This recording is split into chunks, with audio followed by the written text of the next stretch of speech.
भक्ति ज्ञान की ओर ले जाती है। अद्वैत ज्ञान श्रेष्ठ है, परंतु शुरू में ईश्वर की सेव्य सेवक भाव से, उपास्य उपासक भाव से आराधना करनी चाहिए। ये सबसे सहज पथ है। इसी से आगे चलकर सरलता से अद्वैत ज्ञान प्राप्त होता है।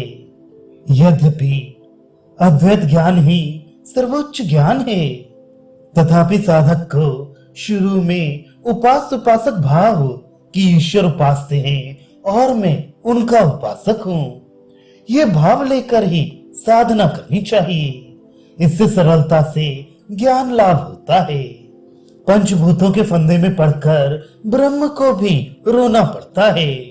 तुम आंखें मूंद कर स्वयं को समझाते हुए बार बार कह सकते हो, कांटा नहीं है, कांटा नहीं है, पर ज्यों ही तुम कांटे को हाथ लगाते हो त्यों ही वह तुम्हें चुभ जाता है और तुम दर्द से उफ करके हाथ खींच लेते हो। तुम मन को कितना भी क्यों ना समझाओ कि तुम्हारे जन्म नहीं, मृत्यु नहीं, पाप नहीं, पुण्य नहीं, शोक नहीं, दुख नहीं, क्षुधा नहीं, तृष्णा नहीं, तुम जन्म जरा रहित निर्विकार सच्चिदानंद स्वरूप आत्मा हो। परंतु जो ही रोग होकर देह अस्वस्थ हो जाती है, जो ही मन संसार में काम कांचन के आपात सुख के भुलावे में पड़कर कोई कुकर्म कर बैठता है, तो ही मोह, यातना, दुख आ खड़े होते हैं और वे तुम्हारे सारे विवेक विचार को भुलाकर तुम्हें बेचैन कर देते हैं। इसलिए ये जान लो कि ईश्वर की कृपा हुए बिना, माया के द्वार छोड़े बिना किसी को आत्मज्ञान नहीं होता, दुख कष्टों का अंत नहीं होता। सुना नहीं, दुर्गा सप्तशती में कहा है कि जब तक जगत जननी माता महामाया पथ के विघ्नों को हटा न दे, तब तक कुछ नहीं हो पाता। जो ही महामाया की कृपा होती है, त्यों ही जीव को ईश्वर दर्शन होते हैं और वह समस्त दुख कष्टों के हाथ से छुटकारा पा जाता है। नहीं तो लाख विचार करो, कुछ भी नहीं होता। ऐसा कहते हैं कि अजवाइन का एक दाना चावल के 100 दानों को पचा डालता है, पर जब पेट की बीमारी हो जाती है तब 100 अजवाइन के दाने भी एक चावल के दाने को हजम नहीं कर सकते। ये भी ऐसा ही जानना। ज्ञान योगी निर्गुण, निराकार, निर्विशेष ब्रह्म को जानना चाहता है, परंतु इस युग के लिए भक्ति योग ही सहज मार्ग है। भक्ति भाव से ईश्वर की प्रार्थना करनी चाहिए, उनके पूर्ण शरणागत होना चाहिए। भगवान भक्त की रक्षा करते हैं और यदि भक्त चाहे तो भगवान उसे ब्रह्म ज्ञान भी देते हैं। साधारणतः भक्त ईश्वर का सगुण साकार रूप ही देखना चाहता है, परंतु इच्छा में ईश्वर यदि चाहे तो भक्त को सब ऐश्वर्यों का अधिकारी बनाते हैं, भक्ति भी देते हैं और ज्ञान भी। उसे भाव समाधि में रूप दर्शन भी होते हैं और निर्विकल्प समाधि में निर्गुण स्वरूप के दर्शन भी।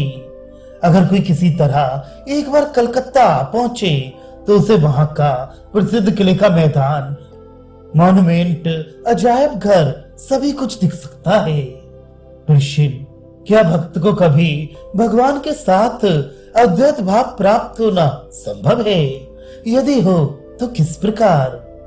उत्तर, जीव को ईश्वर के साथ अभेद भाव प्राप्त होना संभव है।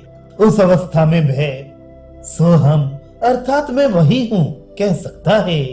जैसे घर का बहुत पुराना नौकर परिवार के सदस्यों में ही गिना जाने लगता है और मालिक किसी दिन उसके किसी कार्य को देख उस पर अत्यंत प्रसन्न हो उसका हाथ पकड़कर अपनी गद्दी पर बिठाते हुए सबसे कह देता है, आज से इसमें और मुझ में कोई अंतर ना रहा।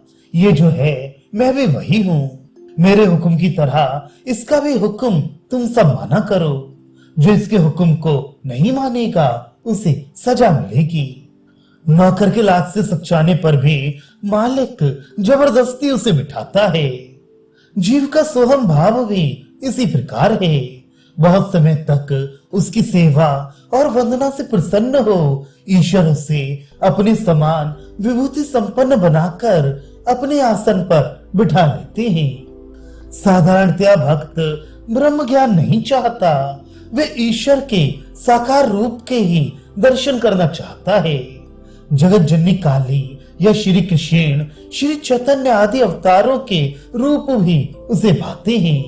वे नहीं चाहता कि समाधि में मैंपन का पूर्ण नाश हो जाए। इतना मैंपन वह बनाए रखना चाहता है जिसके द्वारा भगवान के साकार रूप के दर्शन का आनंद लूट सके। वह चीनी खाना चाहता है, स्वयं चीनी बनना नहीं चाहता। मेरी माँ जगत माता ने कह दिया है कि वही वेदांत का ब्रह्म है। जीव के कच्चे मैं को पूरी तरह नष्ट कर उसे ब्रह्म ज्ञान देने की शक्ति उसी में है। माँ की इच्छा हुई तो तुम या तो विचार मार्ग से ब्रह्म ज्ञान लाभ कर सकते हो या फिर भक्ति मार्ग से उसी ज्ञान को प्राप्त कर सकते हो। भक्ति मार्ग का सार है ज्ञान भक्ति के लिए व्याकुल होकर निरंतर प्रार्थना करना, माँ के चरणों में आत्मनिवेदन करना। इस तरह पहले मेरी माँ की शरण आओ, मेरी बात पर विश्वास रखो कि यदि तुम हृदय से पुकारोगे तो माँ अवश्य ही तुम्हारी पुकार सुनेगी, तुम्हारी इच्छा पूरी करेगी। फिर यदि तुम उसके निर्गुण निराकार स्वरूप का दर्शन करना चाहते हो तो उसी से प्रार्थना करो। सर्वशक्ति स्वरूपिणी जगत माता की कृपा से तुम समाधि में ब्रह्म ज्ञान लाभ कर सकते हो।